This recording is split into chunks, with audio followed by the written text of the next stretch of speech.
Hey everyone, today we have a very special video.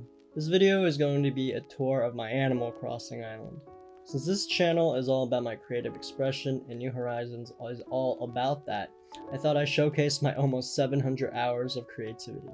And to time capsule it in a video format, so if I ever decide to reset my island, it will always be here. I've also set up a fun little scavenger hunt you can do on my island's dream address. All the information to that will be in the video description. So if you decide to watch the entire tour before you try it, it might spoil some things. Or you could just tell me how many of them you spot during the video. Might be a list on the screen, so pause and just try to see how many you get. Alright, with that out of the way, let's get started. Here's my map.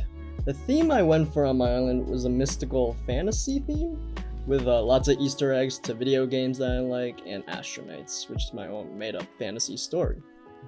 These are the villagers. We got my mom. Then we have Phil, fancy looking bird. Meringue, I love strawberry shortcakes. Marshall, too cool to be in this game, must have. Then we have Octavian, alien octopus. Audie, foxy lady. Freya, everybody loves a good Norse mythology name. We have Julian. You can't have a space mystical themed island without the constellation unicorn himself. Judy, have you seen her eyes? Ooh. And Eric, a moose deer thing. And finally we have Cole. Cole was my first villager ever in New Leaf, so I had to have him in here. And now on with the island. As you walk up, we have my entrance walkway. I decorated it with these runic markings on the ground and some floating meteorites and a lot of these broken statues and star fragments everywhere. I wanted this area to be very welcoming, but also give that feeling like you just arrived in a long forgotten land. As you walk up, you are greeted with a runic tablet that maybe gives you more information on this land. And you've arrived at this first main hub area with this big roaring fire in the center of it, giving that very welcoming feel where the visitors could just come and sit, be cozy, while they get situated for exploration or adventuring on this island. There's also this katana grave statue piece here for a bit of a storytelling moment, perhaps honoring some kind of long forgotten warrior. Alright, for now let's explore to the left. As you walk under these stone arches, you arrive at this small Crossroads wild area. I have a lot of these small little wild areas on my island, just kind of separate the sections of my island. For now, let's continue to the left, and as we continue, we arrive at Audie's beachfront home. I picture her as this cool beach fox that really enjoys relaxing by the shore and surfing. Another theme you'll see around my island is that I like to put flowers that kind of fits the colors of the villagers. But yeah, this is just a nice little beach area for Audie. Now, as we go a bit further down, we arrive at Cole's house. He honestly has it pretty good. He's got a pond, a garden, a bug catching station.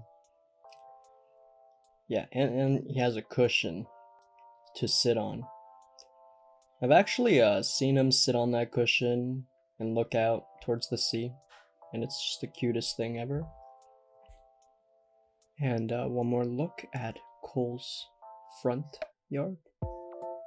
Nice. Alright, let's go further down. Here we just have this beach playground area that I made. Might change this to one of those outdoors beach cafes in the future. It is what it is for now.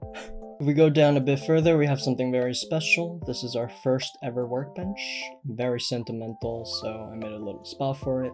Maybe the spot could be called the workbench of a forgotten adventurer or something cryptic like that, but I kept it because it has a special place. As we come up this way, we have a little lounge area surrounded by a lot of plants and greenery. And next to it, we have a apiary. Apiary? Apiary. It's next to the lounge place. Maybe this is where you come and relax with the bees. Then, as we walk back up, this is what the rest of the pathway leading back to Cole's house looks like. And if we keep going up, we're back in the wild Crossroads area.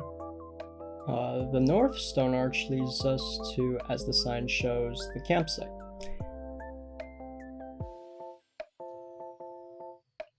This terraforming took forever, but I think it was worth it to give the campers something a little bit extra.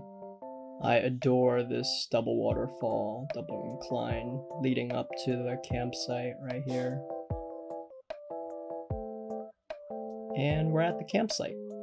This campsite has all your essentials. You got your barbecue grill, marshmallow roasting area, sleeping bag, some stumps where you could hang out and play the uke. Did I say Cole had it good?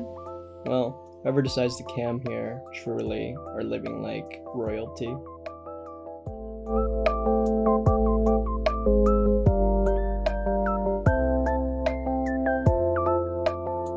Okay, so that kind of wraps up everything on the leftmost side of the island. Let's go back to the arrival area now and see what else there is to explore. Okay, I'll meet you there. Okay, now that we're back, let's explore the right side of this hub area. First, we have this bridge. It's a really awesome bridge, honestly. Didn't plan for it, but it kind of nicely frames out a path in the distance. As you can see, that path leads to the museum. Actually, why don't we just go check the museum out? Here we have these Kamehameha statues ushering you towards the museum and some artifacts displayed in the middle. And on the ground here, there's a little marking to kind of indicate to the visitor to pan up and view the vista. Looks like the museum has some expensive items out on display. Then we have the main museum entrance. I really wanted an epic museum area with double stairs leading up to it, some waterfalls, trees, and flowers, fossils surrounding it. And this is what I ended up with. In hindsight, it took up a lot of space, and I had to kind of build/plan everything around it. But I think it ended up okay with some nice moments. I also placed the path a bit weird here to make it seem more alien-like or strange, but planned out. Okay, let's go back down with these Kamehameha dudes now ushering us out, which leads us to the shopping district, or the central hub of the island, where people could come and hang out, do some restocking. So we have the Able sisters right here with their little clothing they have out on display. Next to it we have this outdoors little fantasy cafe.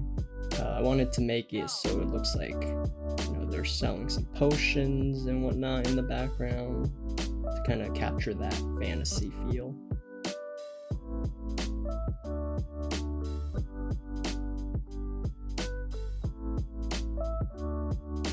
And in the center here, we have this tiny little garden area with the Victoria statue, just to kind of tie everything together and centralize everything. Going up these stairs, we have the Nook's Cranny, and it looks like they're advertising some sort of best-selling space adventure novel. I find in real life, convenience stores always have vending machines next to them, so I placed mine right next to Nook's Cranny. Have the fortune cookies too, and they even have their own recycling bin.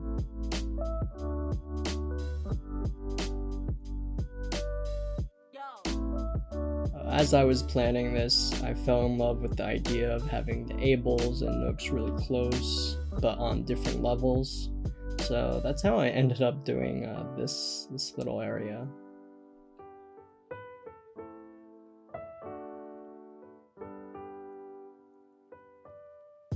Okay, now let's head south of the main hub, across this bridge, to find a more residential area. Look, they have a greenhouse. Looks like whoever lives here likes to cater to plants. We walk down a little bit and see that it's Meringue's home. For her area, I just placed a lot of flowers that fit her color. And like everyone else, I made her into this pastry baker character who loves strawberries. If we head down, we have Julian's little area. He has the black and gold flowers to accent. His space is obviously very space themed because he's a constellation unicorn. Ideally, I would like more zodiac furniture outside his home, but they just take too long to grind, so this is what we have for now. Definitely want to continue adding to Julian's little area. Now, if we shimmy around this tree and do a hop, it leads to this little platform that can be accessed that way or normally.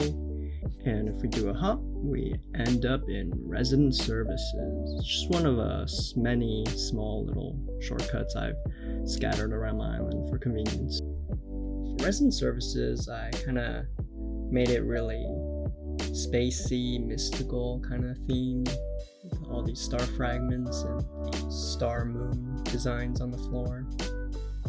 There's also a lot of these information tablets to maybe kind of tell you a little bit about the history of the island. I kind of like decorating Resident Services to match whatever holiday or season is going on right now. Right now we just have the Harvest Arch, which kind of just fits here naturally anyway, so we just keep it there. As we exit Resident Services, we come to the south side of the beach where we have a power-up star. Didn't know where to hide this guy, but I know you had to have a glowing star on a fantasy mystical space island, so I just plopped it on the beach here. Now walking along the rest of the beach, you get this nice little bench moment.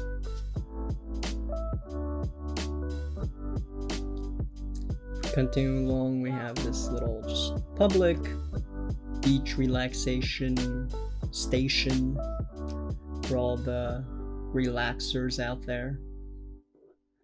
Going up across this bridge leads to one of my favorite wild areas of the island. I was very proud of myself. This is as fairy core, goblin core as it gets on my island. You have some branching pathways, some glowing flowers and mushrooms.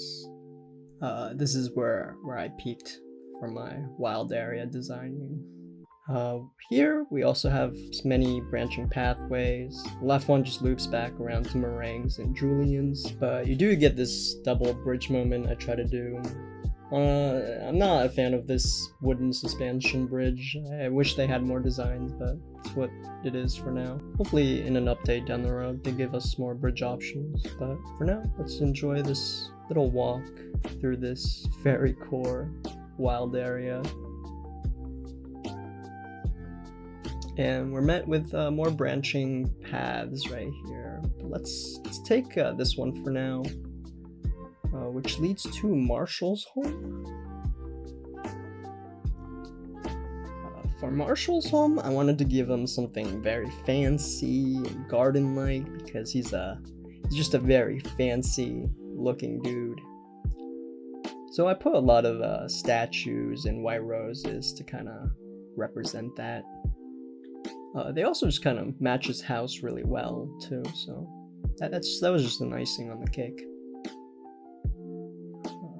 Going across this bridge leads us to everyone's favorite space squid, Octavians Home. For Octavian, I put a lot of just Japanese themed items for him to just match the exterior of his home. For those of you who know the inside of his home, I kind of just probably put that meteorite there to represent that. He also has his own little private beach hangout area. Sometimes I find him sitting here and it's pretty adorable. And he also has his little campfire hangout. Alright, let's go back down this way through this mini wild area betwixt the homes and the fishing area. So this is where I have my fishing station. I display some of the weirder bizarre catches out here.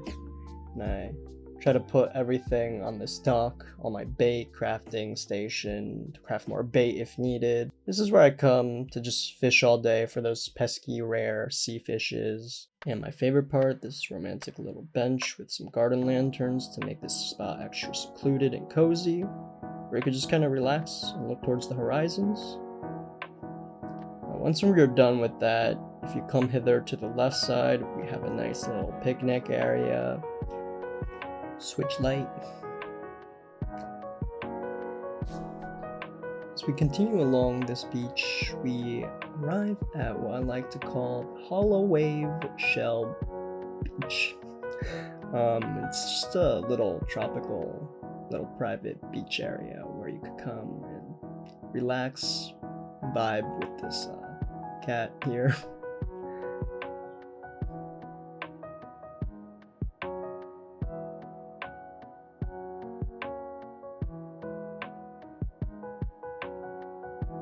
Walking up here, we're back in a wild area, with this strange obelisk in display here. What could it be? What could it mean? Maybe it's a sign from the gods or a past civilization? Does it lead to another world? Very, very peculiar. Just another kind of mysterious, cryptic object I added for a storytelling moment. It's very 2001 Space Odyssey.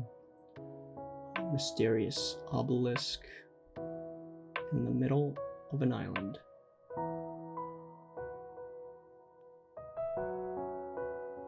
Okay, bye obelisk. If we come through this way, we're back on the main trail. Let's just kind of bask in this, how beautiful this trail is. One more time. This time let's go across this bridge. Across this bridge, on the left side, we are welcome into this library in the middle of the forest.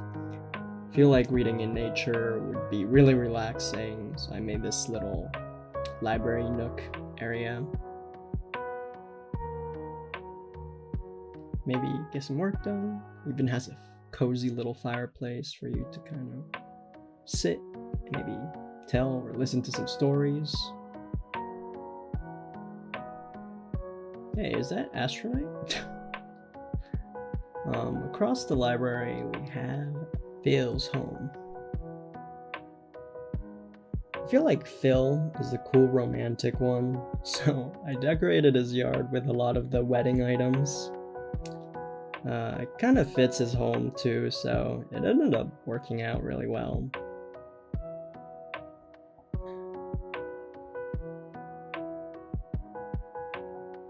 Oh yeah, and you know, he's a bird, so I gave him bird bath.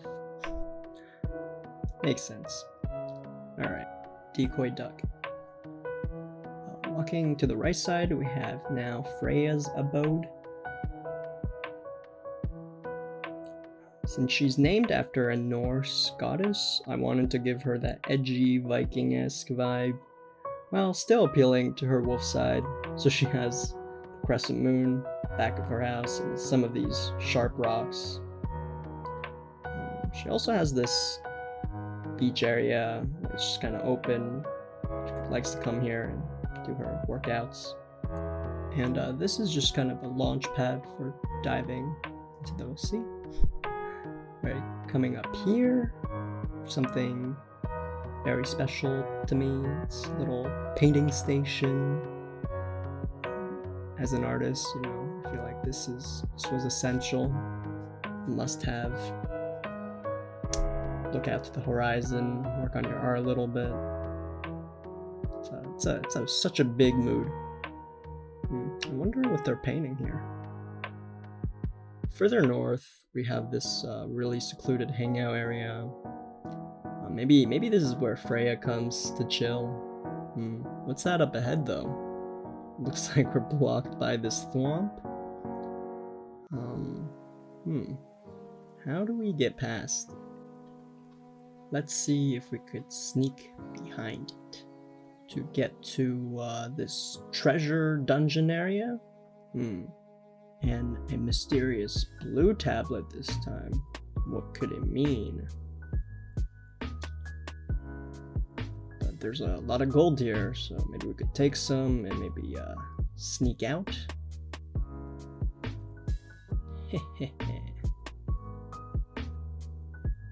Alright, now let us head back to Nook's Cranny to kind of head to the next area.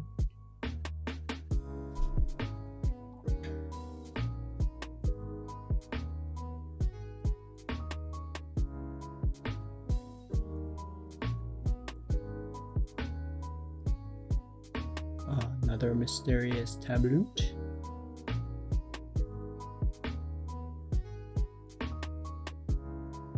Okay, now that we're back at Nook's Cranny, if you have a super keen eye, you would have seen that there was a little path behind Nook's Cranny. If you shimmy next to this recycling can, you can actually get behind it, and it leads to this secret hopping path that leads to a small butterfly garden. This is where I keep most of the black hybrid flowers and gold flowers, just to make this area look a bit more distinct and special.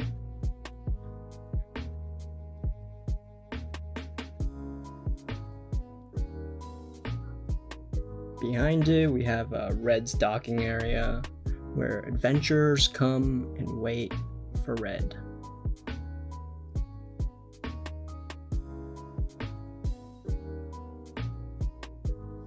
Alright, let's go this way. So on my normal island, I like to keep this back section open and free so I can conveniently run around my entire island if I have to, looking for Gulliver or something. But if we run this way, we find ourselves in this secret Sakura Onsen. I really like the Sakura season and its items, so I decided to dedicate a spot for it. This spot also feels very zen.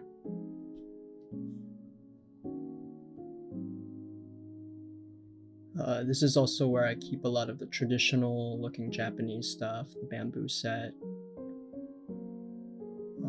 We also have these two flamingos. I hope I wasn't interrupting anything. When I saw the Mr. and Mrs. Flamingo and how they lined up so perfectly, I just had to. Anyways, for now, let's head back to Nook's.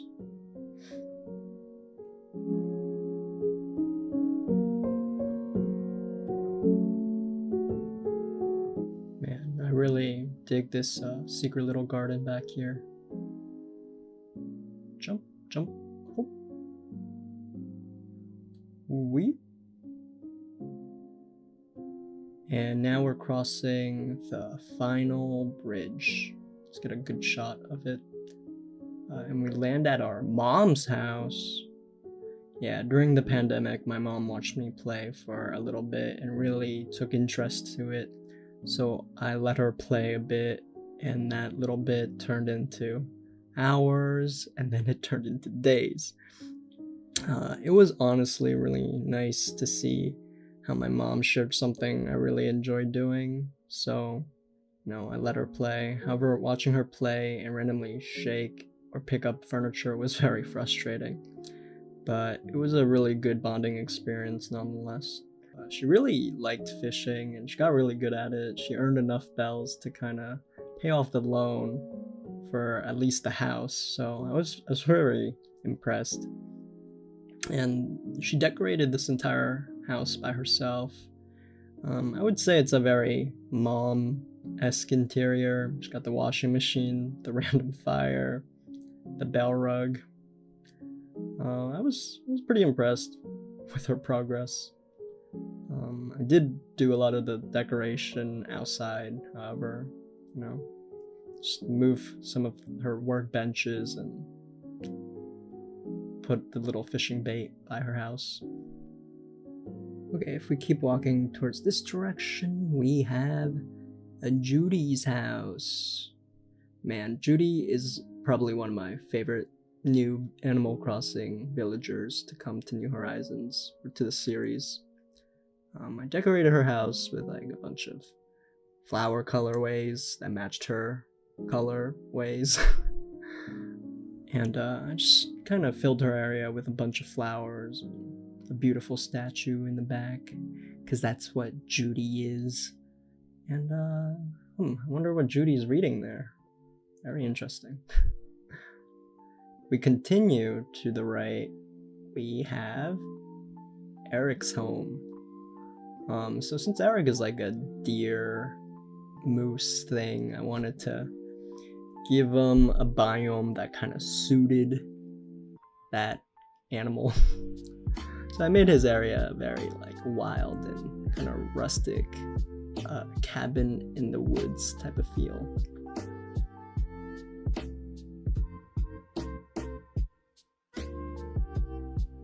Going back a bit now, up to the final set of stairs, to our final level, we got this nice little public bench. We walk here into this small private wild area. We come across this yearly dial thing.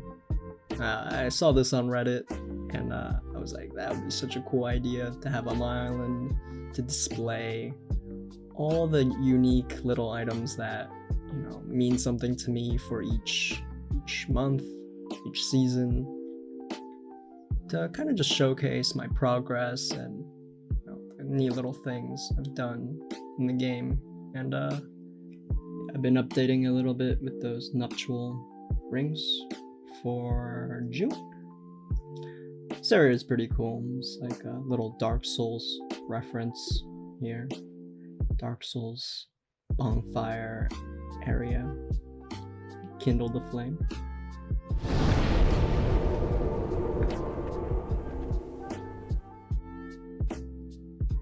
Dang, so aesthetic. Am I right? A little save point for all those who've made it this far. Alright, let's head out from here. And finally, we arrive at my house, mi casa, back there in the distance. Yeah, just a lot of kind of space-themed items scattered around here. Got a telescope to get inspiration from the sky. Got my outdoors workbench, place convenient items that I need for quick access. And yeah, oh yeah, and there's my little rock garden down there, kind of a little dig site type of feel.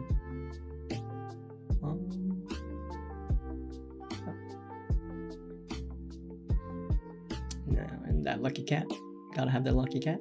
Meow meow meow. Go in. The inside is furnished. Here we have the lobby area. Kind of made the main room, or the first room, base room. A little lobby entrance.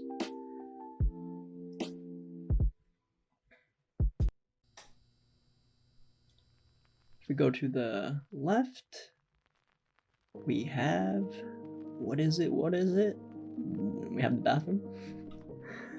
Kind of went for a little underwater themed, very wet feel. To get that kind of clean, so much water feel when you're in here. And of course, we got that naked lady statue, very fitting for the bathroom. Alright, can you guys guess what the other two rooms are? What's this next room? What could this next room be? Any guesses? If you guessed kitchen, give yourself some extra credit. Kind of a basic kitchen. I wanted to bring the outdoors in. I feel like the food it tastes more fresh whenever, you know, you kind of bring the outdoors in. So that's kind of my choice of wallpaper here, and just a bunch of random knickknacks, fish stuff that you would find in the kitchen. Very nice. All right. Keep hydrated. All right, and finally we have the room up north. What could it be? Any takers? Any offers? What is it? Alright, so here we have this like trophy-esque room with all these instruments. Kind of a room to kind of just relax and play instruments, I guess. Yeah, I don't know. I think I made this room because music has always been a big part of my life, and it's where I get a lot of my inspiration from, so dedicated a whole room to that. Music is love, music is life. Okay, now let's head upstairs. Upstairs is my room.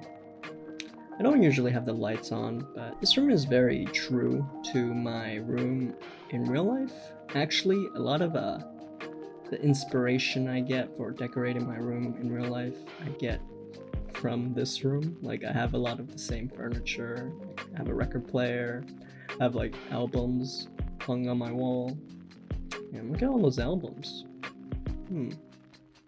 Good taste, good taste. And yeah, the little art station for where I work on my art. And music, again, of course. This is how I usually have it in this room. Just kind of have the ambient light help illuminate the room. Have my workbench here for convenience, and medicine, of course, for convenience. That is when I used to come into this room a lot. But now, it's just kind of a nice room to have. Finally, we go down to the basement, which is also one of my favorite rooms, because it's space themed. We got all the Zodiac items we're collecting. I think we're missing like maybe 2. But yeah, there's most of them here. And also we have all those villager portraits up there. It's a little ASTRAnight nod. A night in space. Let's go. Yeah, and got portraits for all my villagers. It's kind of a nice, very mystical kind of room.